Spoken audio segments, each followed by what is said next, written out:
This month, you'll have the opportunity to attend and experience Black Voices Matter Aviatrix at the Northwest African American Museum in Seattle. Journalist and playwright Angela Poe Russell is here to tell us more about her work. Welcome back to King 5. Thank you for having me, Farah. This is very much a welcome back. Right? And we're aligned on the colors here. Unplanned, but it was in our minds. And so having you back here is wonderful, Angela, because you have an incredible story to tell folks, especially if they don't know.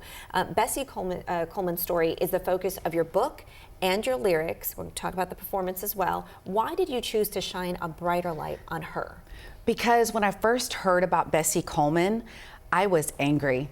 I was angry that I had gone 30 years or so and had never heard of her. I mean, before Amelia Earhart, she was flying and in rare air. Wow. And I say rare air because at the time when she started flying, women weren't allowed to go to flight school. And that was only open to men. And so in the middle of an environment where women weren't allowed to go, and especially if you were Black and Native women, she found a way. So I was like, I have to tell this story. Like, anyone who has a dream or something they want to do and you feel like you have barriers and obstacles, she's the inspiration. You need to learn from You need to learn from Bessie. Bessie will tell you.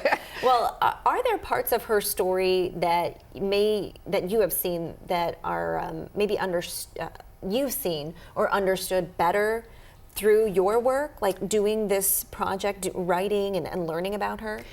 Absolutely. And you know what I've discovered, as amazing as she is, and I mean, when you see the musical, you'll see like just everything she went through.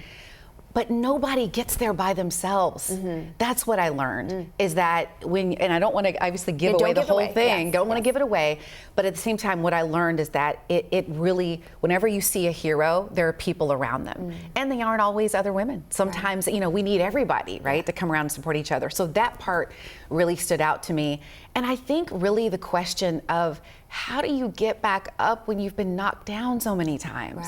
How do you get back up? What an inspiration. Yeah. Could you tell us about the March 14th event? Yes. So the Seattle Association of Black Journalists, they were very intrigued by, okay, how do you go from doing news and all of a sudden you're doing a musical? So they are going to do a big event. There's going to be food, there's going to be an interview with me, and then we'll have a preview of the musical Aviatrix. And so we'll have a few of the performers there, 2 of the songs, and then Deborah Horn, I don't know if you know Deborah Horn, veteran journalist, she's going to interview me. I'm like, wow, oh my gosh, I'm so excited. This is your warm-up, and then Deborah will interview you. Deborah will interview me, and just to talk about how do you go from the newsroom to the stage, and a little bit more about the story, and a little bit more about kind of, you know, the why. So March 14th, and it'll be from 4:30 to 6:30. Music, food, good times. It'll be great. And it's at the Northwest African American Museum, $25. Love that. Aviatrix will make its world premiere as well. This at the Seattle Public Theater on May 15th with a run until June 7th. Be sure to stay tuned to King 5 at 9 a.m. today and tomorrow for episodes of Conversations with Katie Hall.